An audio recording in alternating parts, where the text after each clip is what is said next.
I'm a business and leadership development coach, and I've gone through the path of being an entrepreneur myself. So I started, scaled, and successfully sold my own company over the course of 22 years, which was really exciting for me. Learn how to start, scale, and sell a business for everything it's worth. Winning with Kari Lotzien, owner of Anchored Leadership, on today's episode of the Executive Wins Podcast. Welcome to the Executive Wins Podcast, where senior leaders share their biggest wins so you can get inspired and grow your business. Here's your host, Gordon Shepherd. Welcome to the award-winning Executive Wins Podcast. I'm your host, Gordon Shepherd. Today we are lucky to be joined by Kari Lotzien, owner of Anchored Leadership, a business and leadership development company that actually helps small business owners to learn how to optimize their life and business with clarity and confidence. You can learn about her work at betheanchor.ca. That's betheanchor.ca. On this episode, you'll learn how Carrie started, scaled, and successfully sold her company after 22 years in business. You'll also find out why Carrie stuck to her values and trusted her gut at critical moments throughout her career, which enabled her to build her work around her life and what was most important, instead of being a slave to her business. In addition, you'll see what it takes to guarantee steady revenue, implement systems, and train new owners properly so they can take over the business and make it thrive, along with how all those elements combined to get Carrie the exact sale price that she was asking for. This episode is a masterclass in how to lead a business through growth on through to a successful exit while never wasting a good crisis along the way. I also want to let you know that today's episode is brought to you by the Executive Team Assessment.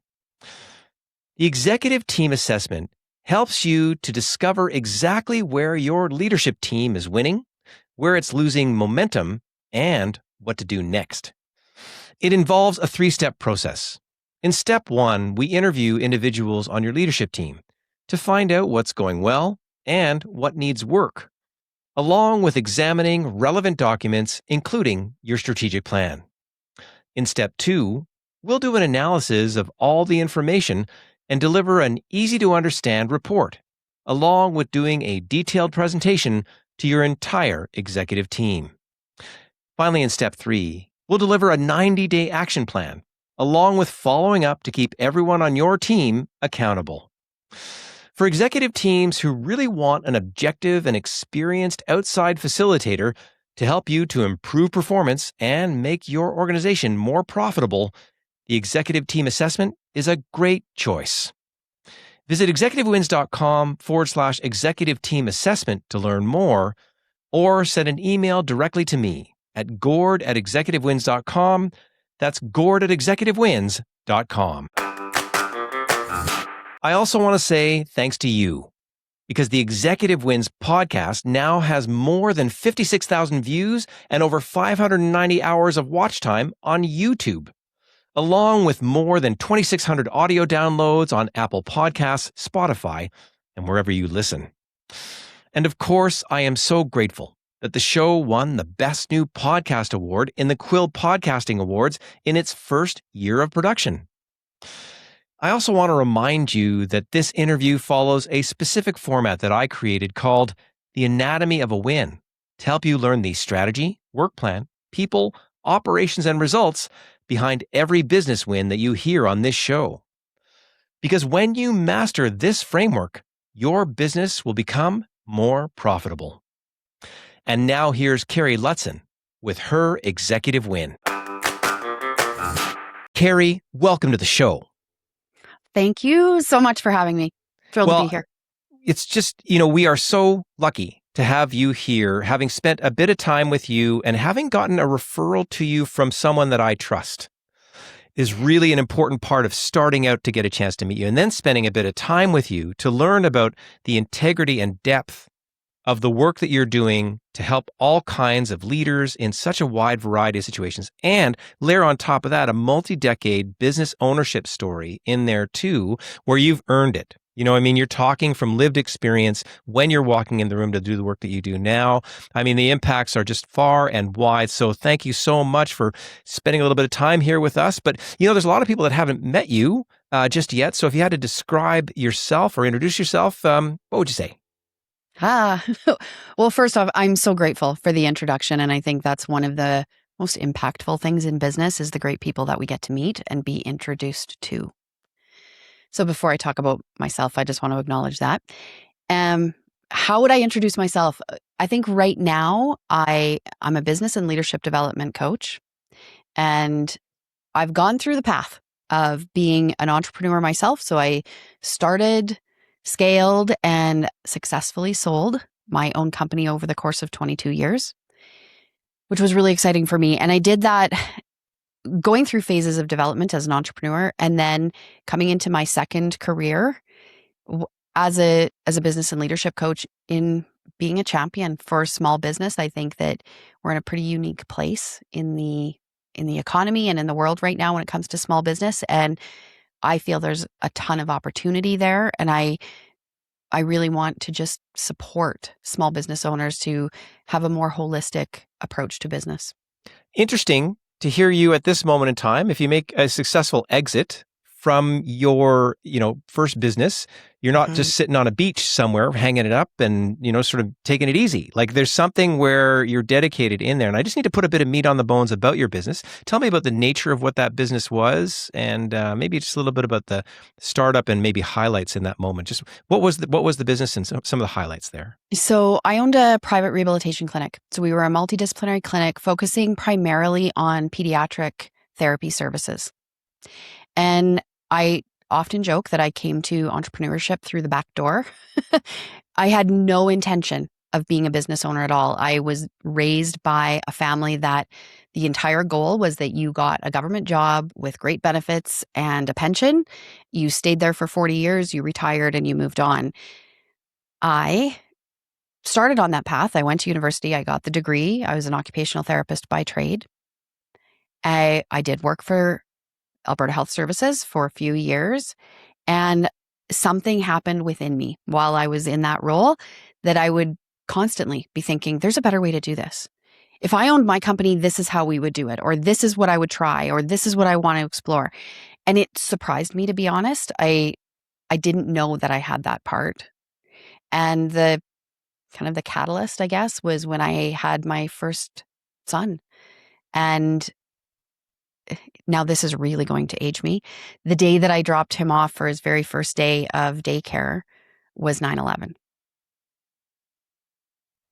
So in that moment, I showed up at work that day fully expecting that we were all going to be turned around and told to, go hug your babies, be with your family. And that was not the experience I had. It was check on your child at noon. He's fine. Be there for your family. Do not get yourself distracted. You're here to do a job. And something happened to me in that moment. And I thought, I don't think this is going to be for me long term. I don't think this is the type of working parent that I want to be. It was really important for me to have a career. I knew that I wanted to serve. I absolutely loved my job. Like I really loved what I did, but I thought there has to be a better way to do it. And therefore, when I went on my second maternity leave, I took the opportunity to build the business and started off just owning my job. Thought I'll just try to get some clients. I will, go on my own in private practice. And it worked. And it grew over time. Within the first, I think it was about the first 3 years, I hired my first other therapist to join me simply because I was stretched beyond my capacity.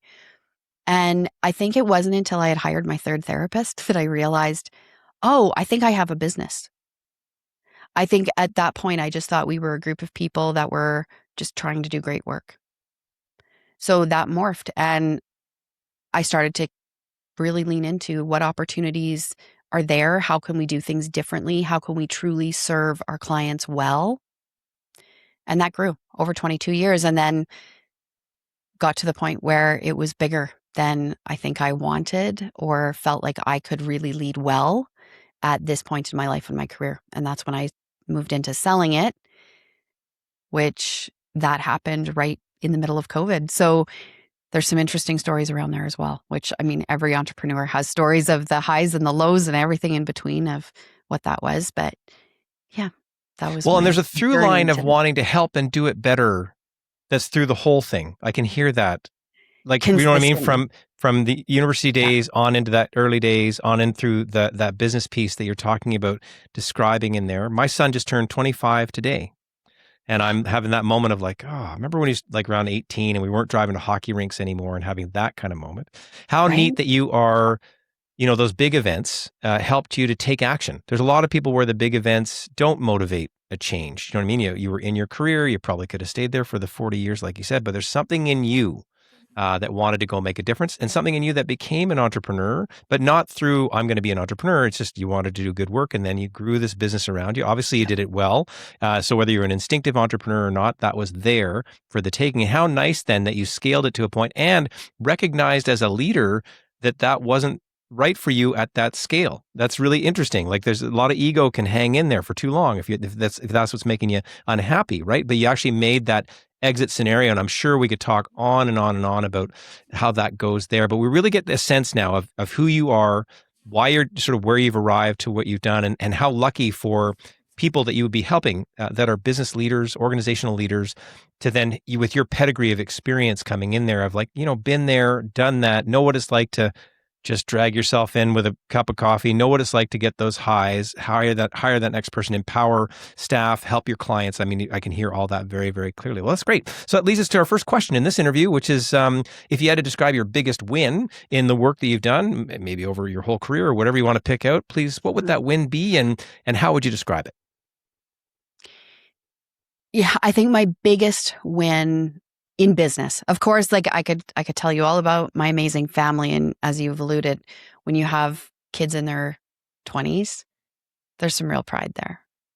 And when you raise good people. So I think that would be my number one. But in business, I think my biggest win was honestly being able to sell that practice.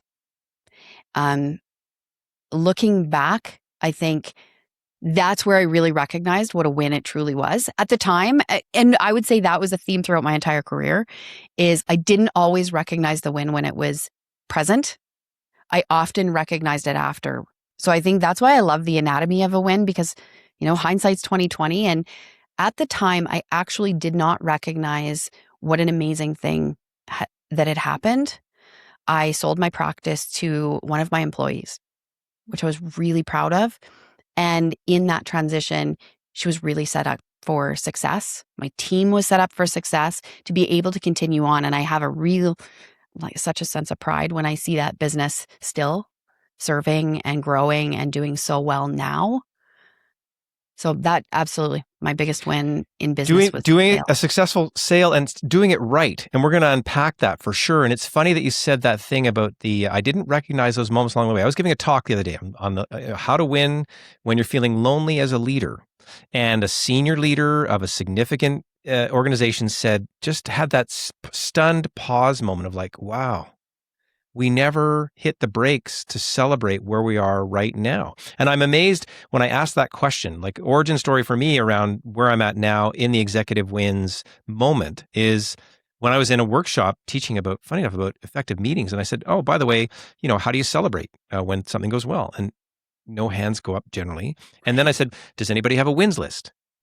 And I can tell you, like every audience I'm in now, it's like I'm a stand-up comedian because I say, put your hand up if you have a wins list. And if one or two hands up go in 100 people, that is unusual, which is a real reflection of our maverick leadership thing that we've been snowed under by and, misguided by, I think, to not have any moments along the way where it's just on to the next thing, on to the next thing, on to the next thing. So it's a joy. And I'm glad that to hear you picked up on that anatomy of the win that we're going to be jumping into now to explore yours to sort of say, yeah, looking back and what could that have been kind of along the way. But what I'm hearing is the win is you made a successful exit and you did it in the right way. And jumping into the anatomy of a win, then let's talk about the strategy, the work plan, the people, the operations and results behind that win. So strategically, there's a moment, I heard 22 years.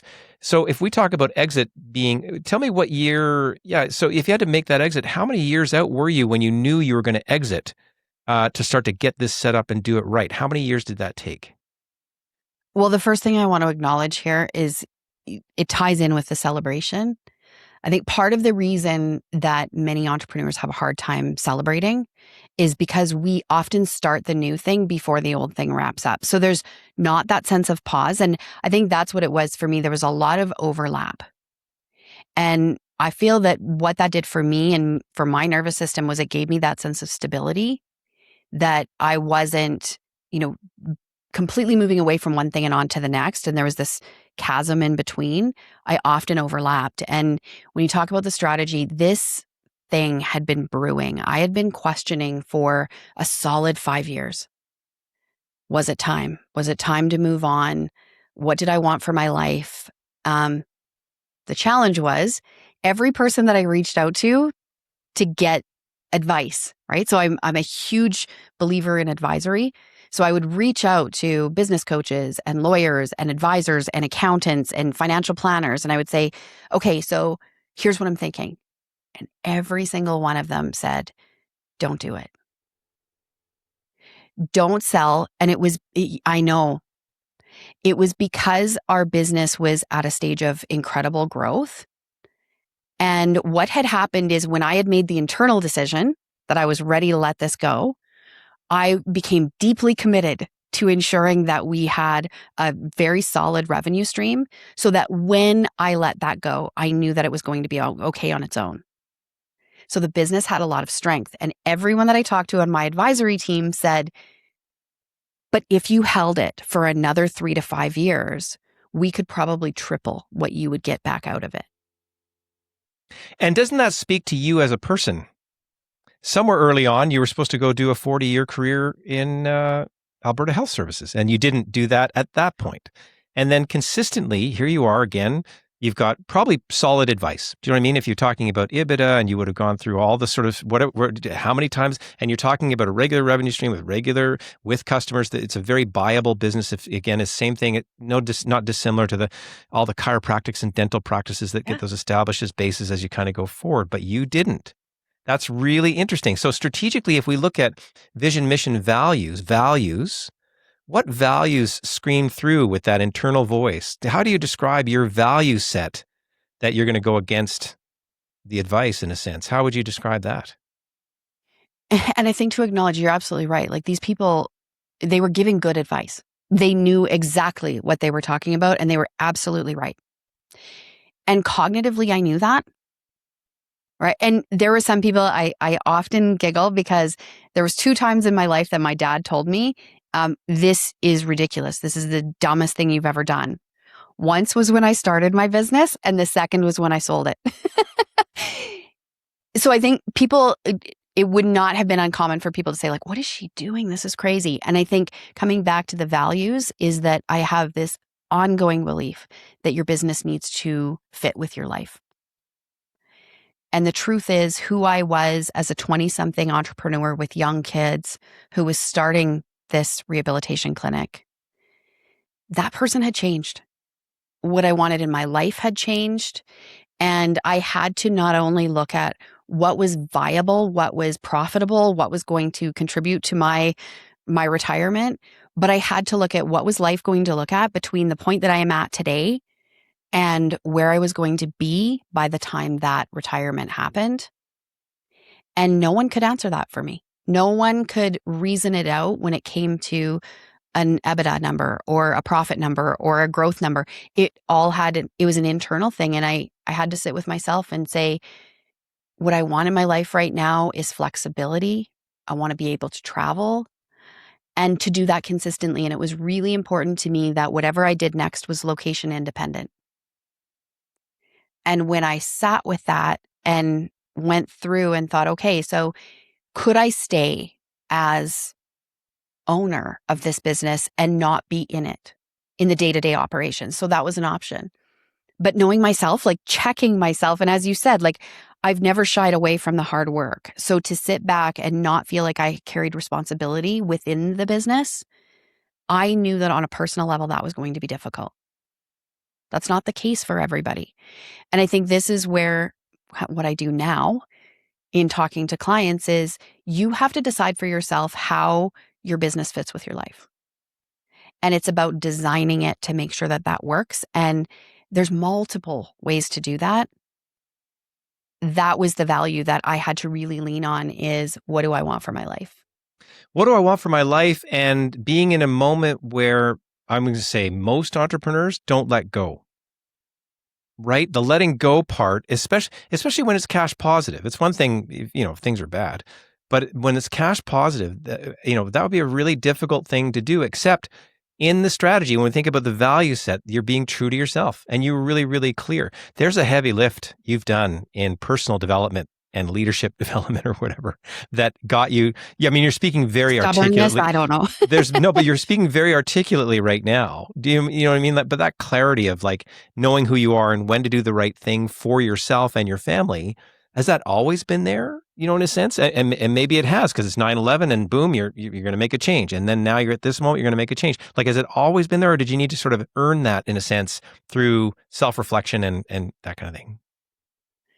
I definitely think it's always been there. Okay, I don't know that I recognized it in the same way. I think right, with maturity, I've now come to listen to it a little bit more. yeah. But I have a quote and I say, never waste a great crisis. Because I think there is something that happens to us in moments of crisis or challenge. So, dropping my son off for his first day of daycare and 9/11 happening, all of a sudden revenue going to zero overnight during COVID when I've decided that I'm going to sell this business.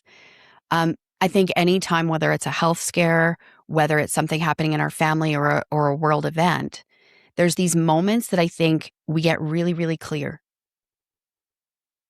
And I learned to listen to that when it felt right, I knew. And I don't think I think that if I wouldn't have paused and really acknowledged that this is what feels right for me and here's why, because I'm designing my life, I think letting go would have been much harder. Because I'm not going to lie, years past, if I ever hesitated and went, did I make the right decision in selling when I did?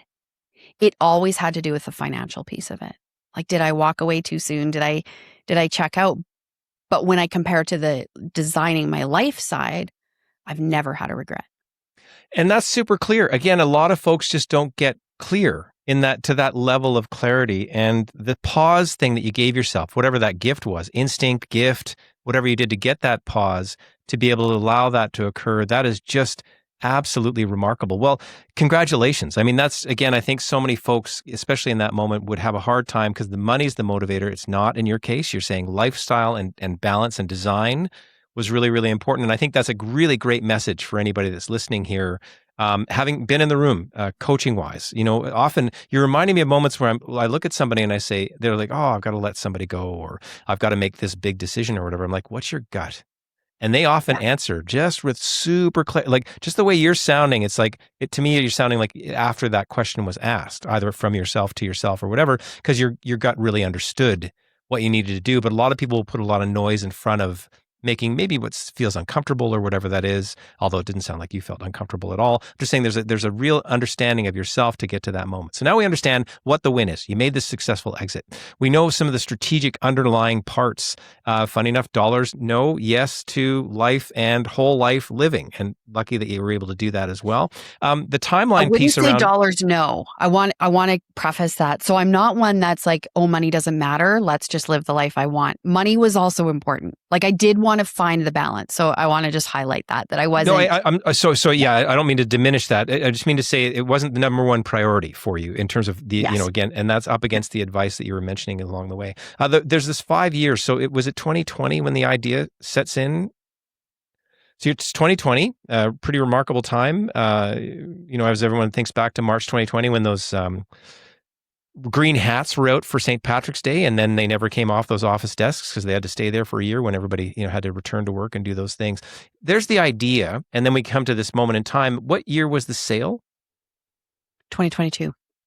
Okay, so it's in a 2-year period of time. So you sort of had the concept, and then you were able to do it.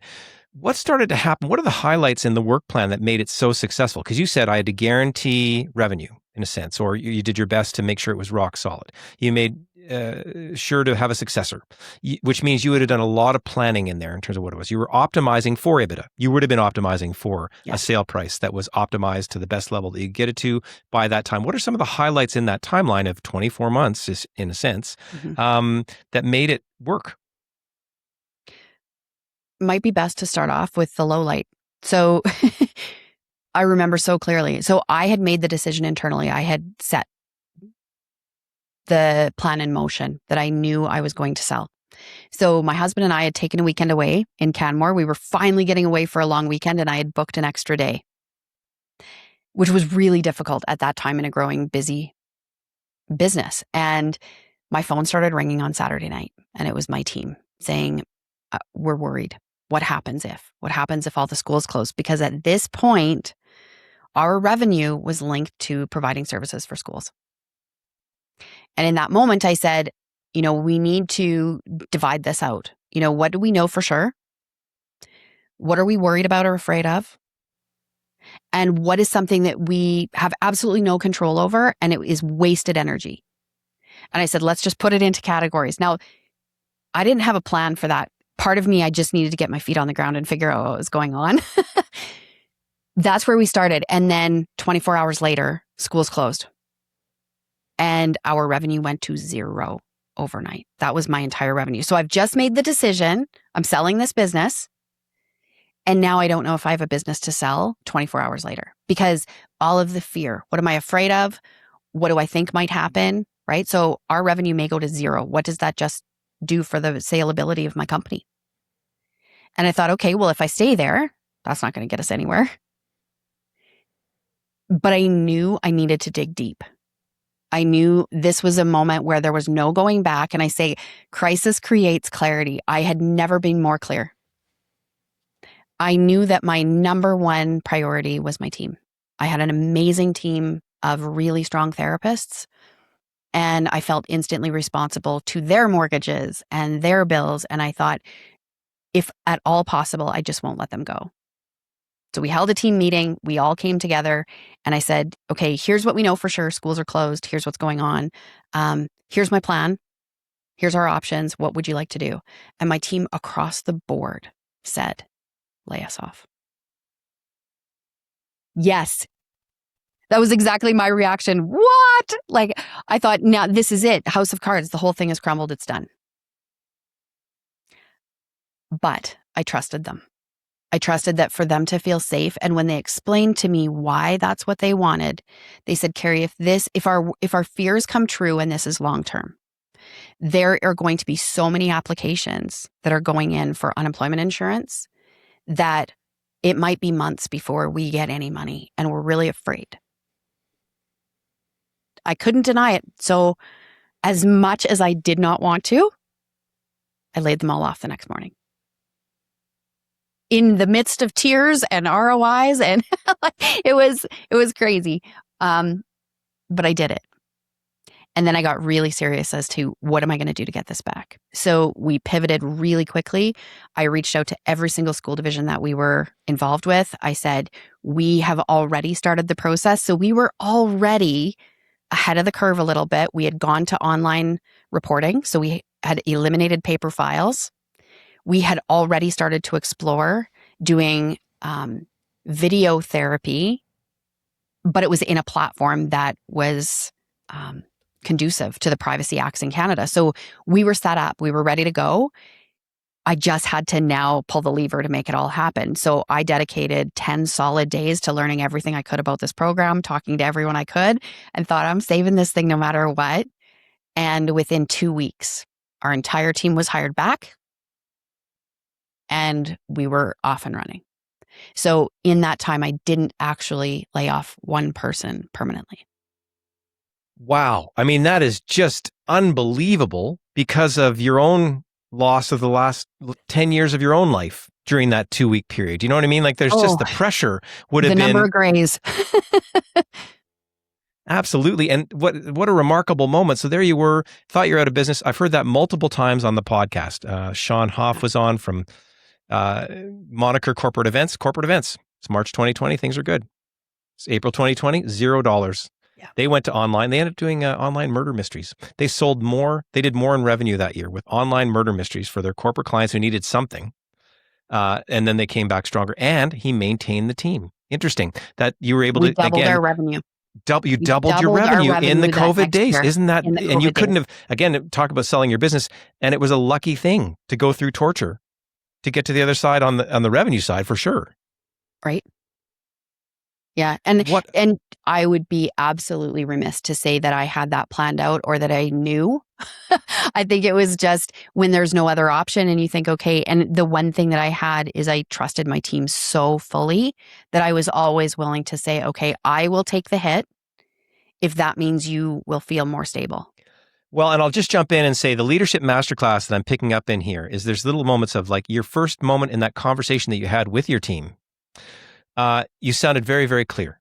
It could be this, this, or this. There wasn't sort of panic in there. There's just like, nope, I'm going to put on the options sort of thing that's going forward. Also, I heard in there, we had already made the proactive move for the online and if I say FOIP or whatever it is, privacy issues, we were getting ready because you would have seen that trend coming. That's another smart business operator move those are hard investments to make because you don't know if they're going to pay off necessarily right away, but you're Johnny on the spot then for that moment when it did arrive, which then allowed you to sort of go through to this then. So we hear in the timeline, there's a decision, there's a lay everybody off, there's get them all back, there's 10 days of learn as fast as you can, there's double the revenue. Like we could hit the other rocket ship points then along this timeline that then lead you through to that 2-year moment when you did actually pull the trigger and sell. That's just, thank you for describing some of what happened as we kind of got there and then the amount of time it took. By the way, I think 2 years is relatively short turnaround for selling a business of the nature that you're describing. So there's something about, again, your clarity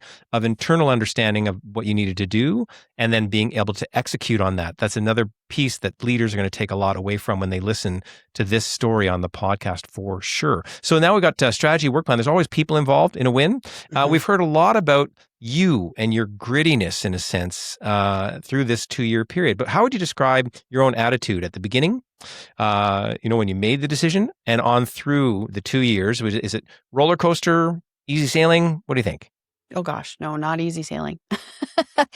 I think what I kept coming back to is this concept, which now became the catalyst for the second business, is anchored leadership.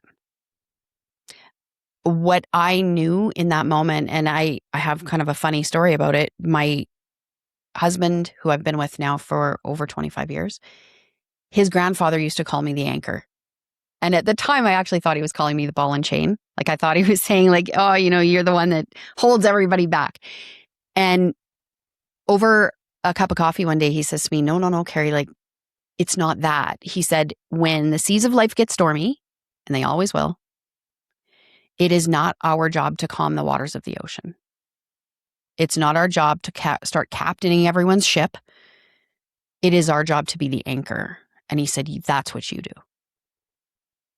And I think that's what really stood out for me is that as we were navigating these difficult times, as we were going through some of the challenges that selling the business brought, some of the fears, some of the challenges, going through all of these things, that my role in that was to hold that place of stability, no matter what was going on around, no matter what I was experiencing, but for my team to say, okay, here's what we know.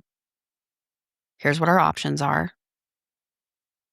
Here's what I think we should do next, right? Like, and it's not so much what the options are, but you can feel, you can sense, we're going to be okay. We're going to figure it out. Even maybe when my internal voice was going like, oh my gosh, what are we going to do? I knew that as a leader, it was my role to maintain that sense of being anchored. And we used to do that all the time in therapy. I mean, that was a big part of what I did. And I think now teaching leaders how to do that was part of moving forward. So I think that when we talk about people, I reached out. I had great advisors. I had a phenomenal team. It was really challenging for me. And probably the biggest challenge in this is I had always led from transparency. So if I was making hard decisions, I was often telling my team about that. And not in a full, tell them all the dirty parts, but it was really important for me that they knew my direction and why I was making the decisions that I was. And my advisory team was saying, no, when you've made the decision to sell, don't tell your team that, it's really important that business operates as usual. That was really challenging because I felt like I was being untruthful. It's a moral stress. right? Of Yeah. sorts, right? Where you're actually sort of stuck in that moment of like, well, I feel like the right thing I would do, except there's that stress. It's unique to leadership, right? We have to carry that aspect along the way and be the anchor. And how lucky to have, your grandfather-in-law or whatever, just get that chance to have you solidify that philosophy and then help you reflect on that to know that that's there. And then you're in that pass it along joy that you're in now, where you help leaders learn how to become the anchor, and you would be able to help them put the pieces in place to do that along the way. There's you in this moment. There's your staff willing, they're willing to sort of, jump on the sword for the business. You can hear that when they all sort of said, lay us all off. And then in the meantime, 2 weeks later, you got them all back. You had these great advisors, strong family in there sort of doing your thing. And that gives us a good sense of maybe the people that were involved, strategy, work plan people. There's operational components that we've already heard. You were ready for online, right? Then that's a huge moment in terms of, say, operationalizing this. And then there would have been, once those people are back 2 weeks later, it's not business as usual for what they do when they go to the office every day. How did they operationalize sort of their tasks and duties, in a sense, to adjust to what then turned into double revenue? And I think this is where the big pivot happened for me. And I think in leadership, I feel like I started frontline as a therapist doing the job, and I led from beside them, right? We were doing the same job. We were figuring it out together. And then I think I moved into a position of management. So I was providing the answers. I was providing the direction. I was captaining the ship. I think in shifting to this next level, so we were in literally uncharted territory. Nobody really knew what was going on. I knew where I was aiming in terms of having a sellable business. But I also knew that something had to change internally so that my team was not feeling abandoned when I did leave. So it became really critical for me, especially in the last 18 months, that I developed other leaders in my team. So that what I was doing is teaching those leadership skills to them. So I actually shifted any of the hires that we made in the last year. I did not train them anymore. So we had a training protocol that was a shared responsibility of our entire team, but everyone knew their part. They knew their metrics, they knew competency measures, and it was all laid out. But then they had kind of a shared responsibility in the growth. That, I think, was the main pivot. I don't think if I would have developed other leaders within the team, I don't know that it would have been successful as I moved away because I was so invested. And we can hear there's somewhere in there's a genius process document. You just said it. There's a checklist or something in there that was actually laid that out for the onboarding. Is that true? This was the hardest part for me, Gord. To be very honest with you, I did not come to, which is funny considering what I do now. I talk so much about systems. It was the thing that I came to kicking and screaming. I just wanted people to be creative. I wanted them to do it their own way. I didn't want to micromanage. And I thought, I will not do this. And I had an advisor that leaned in and said, all of these things, 22 years of business is in between your ears. And the most value that you currently have in this business is in the ways that you think. So you have to get that out. So during COVID, I sat, and this was before AI, right? So there was no speeding this up. It was as hard and as treacherous as it sounds. I sat and I wrote out all of our systems and everything from how we onboard a new customer to how we hire, how we hold accountability conversations, what we need to do at year end. And I created this massive document that was the Bible on here's how to run this business. Congratulations. Most people kind of don't get at it. In my world, it's funny. The anatomy of a win is above the water on our iceberg. What's the win? What's the anatomy of a win? And then we get into my work that I do in the advisory side, and I call it the executive winning system. And it is a ridiculous, I think it might be 600 pages now of prompts for I can capture about 90% of a business in there when I'm working with the leaders and they're looking at me wide-eyed. I had a guy the other day, he's like, SOPs, standard operating procedure. What are you talking about? And I said the same thing. The whole thing's packed up in your head. What if I always say win the lottery instead of get hit by a bus. What if you win the lottery and you're not here? And so I'm so glad to hear that you went through it kicking and screaming, but you did it. And when we look at correlation to the multiple that you got at the end, that is massively correlated to how well your business did on the sales side, along with the consistency that you wanted to bring to the people that you felt responsible for as well. I mean, congratulations. That's a big, big task. I hope you had a glass of wine after that whole thing was delivered. Is that what To be happened? honest, I probably had a few during. Let's be perfectly honest here. Yeah. And to be honest, I probably wouldn't have done it for myself, but I knew that for me to be able to develop leaders, they needed to know what my metrics were. And I knew that for the new owner to feel really solid in what she was doing and set her up for success, this was going to be a part of it. So it was a responsibility. It was a bonus when the valuator gave a number to what that was worth. Well, yeah, And all of a sudden I was absolutely. like, oh, those people were not lying. It really Yeah, did. the valuator is totally. What do you mean you got this, and this ready, and they don't have to do a spend on that, and that? It would have put you in the best possible position. Well, congratulations. It's so interesting. So strategy, work plan, people, operation. We got a bit of highlight in there. Finally, there's results, quantitative and qualitative results. It's not investigative journalism. If you want to share numbers, please do. But when you look back quantitatively, what are sort of the things that you like to highlight? Is it percentage, dollars, people, whatever the exit actually occurred? So that's actually something that is quantitative. But the what do you like to share about the story? The metrics that I'm most proud of, to be honest. So I had a number in my mind that I pulled it out of thin air. That was the exact dollar value that it was. So I think there's some, there's a little woo woo in that maybe that whether we talk about, Papa Jack and his influence and he went, okay, sure, that sounds good. Let's make this happen. I walked away with the exact dollar value that I wanted. There was no negotiation. Zero. It was just, yep, that sounds fair. It's done. And so it was very smooth. The thing that I was the most proud of is that we did not lose a single client in the transition, and we didn't lose one single staff member. That's the thing I'm the most proud of.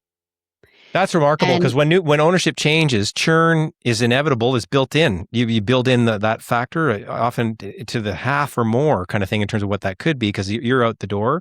But you did enough in that relationship transfer, that knowledge transfer, all that transfer to hit the number. Wow, that's great.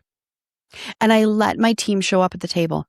So my team over the last 18 months, they were the ones that were having some of those conversations. They were sitting in the meetings with stakeholders. They were the ones that were training new team members. So when I backed away, which maybe was easier because we weren't all in the office, that it didn't seem like such of a cliff to jump off of. A lot of people said no, and they said, not to be rude, Carrie, but we kind of didn't notice. We didn't really notice that you weren't here anymore. And isn't that a testament to sort of what leadership is supposed to be? And you did that intentionally. You probably knew that was coming to a certain degree as well. And then you saw that and that actually occurred. Wow. I mean, again, thank you so much for sharing so many of the nuances through this win as you're going forward. And we heard some of the quantitative results. Qualitatively, how did it feel? Better than I thought it would. I wondered if it would feel like, I wondered if I'd be like the empty nester, wondering what have I done? And, am I really going to enjoy the other side, the coaching and the consulting and helping other business owners as much as I hoped I would? That part, absolutely. I am as passionate about my career now as I was when I was 20 years old, starting this rehabilitation clinic for the first time. It is as amazing as I wanted it to be. I feel like I get to have these really rich, deep conversations where owners are really designing the life that they want. That business isn't kind of dragging them along behind, which, let's be honest, some of us have gone through those moments. And I think many of my clients hear that. They say, Carrie, I can hear in your voice that you've been there. Like, what those moments feel like. What those sleepless nights feel like. What the wins feel like. And I think that gives me a really unique perspective in this position. And I really honor where I get to sit. I feel like I kind of get to sit in the wings and watch my owners do amazing things and design their lives. And when I hear from them, people will say, like, what's happened to you? You just seem calmer. And, I know your business is busier than it's ever been. And I know that you're growing exponentially, but there's something's different about you. And they'll share that back with me and say, Carrie, it's you. It's the things that we are doing together, but I'm not in the spotlight at all. They get to own that 100%. And that feels really amazing to me. Wow. What a gift to yourself. What a gift to your family, being clear and sort of getting to spend the right time with them as well. Getting that number, that's unusual, I think, to get to name a number and get a number, but you did the work, you did the lift to get it there. Plus, you were pre-COVID ready, funny enough. And so that speaks to what you were doing. You had a lot of clarity. You're about mid-career right now, from what I can hear. There might be another 2 or 3 ventures in terms of how many podcast episodes we would do later on, because I don't know that I'm glad to hear what you're doing now, but you got so many just different sort of tools and skills and interests that you developed. There's going to be other evolution along the way. Wow, what a great moment in time to catch up with you, learn about your win, the strategy, work plan, people, operations, and results behind it. Anytime I have leaders like you on the show, just as we get towards the end of the interview here, I always like to say, if you had a few sentences to pass along to that business leader, what sort of things do you like to pass along for leaders that they can think about? I think the first is your life comes first. So anytime that you're thinking about a decision in business, reflect back on the things that matter the most to you. How will this impact you, your health, your family, what you want your life to be? I think that comes first. And it doesn't mean that we don't sometimes sacrifice or make sacrifices in our personal lives. I think there is a time and a place that we do that. I think that's first.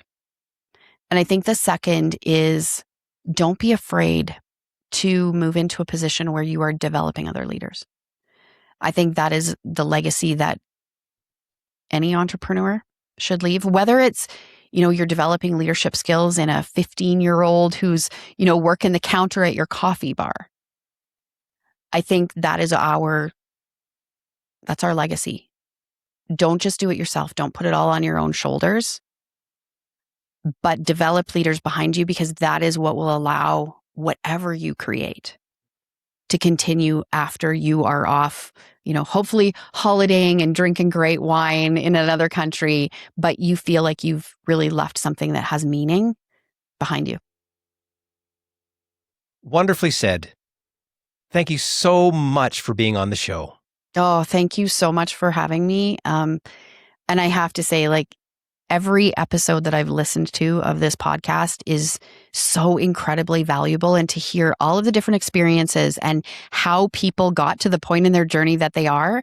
I want to give you so much appreciation in creating this, because I know the value that something like this would have had for me, especially when I was in those early years wondering, what am I doing and am I messing everything up? I think hearing stories like this, where we know that it's kind of part of it. It's not that you're doing anything wrong. It's just, this is kind of how the journey goes. So I'm incredibly grateful for what you're creating here, and with all of the work you're doing with executives in your frontline work. This is it. I think this is it when it comes to building business. Thank you for that affirmation. And thank you again for sharing so well a story that so many leaders are going to learn from. Again, there's so many moments in here that they're going to take away. Terrific. Great to have you on the show. Thanks so much, Gord. I appreciate it. Never waste a good crisis. Build the right systems and make your business fit your life. That is how Kari Lotzien wins every day. Thank you, Carrie, for your inspiring win. And if you enjoyed listening to this episode, then make sure to check out our upcoming episodes, which include how to build a successful Women in Leadership chapter, winning with Doris Paquette, chair of the Women in Leadership Edmonton chapter. And if you want to learn how Executive Wins services like coaching, training, and facilitation can help to align your leadership team so they can get more profitable results, then visit executivewins.com to learn how. You can also subscribe to the Executive Wins newsletter to stay up to date on the podcast, live events, education opportunities, and more. Visit executivewins.com/newsletter to sign up. And if you enjoyed today's episode, be sure to rate, review, and subscribe, and share it with a fellow leader. And don't forget to check out our resources and links in the show notes. And keep listening to the Executive Wins podcast for more inspiring wins that will help you to grow yourself, your team, and your entire business.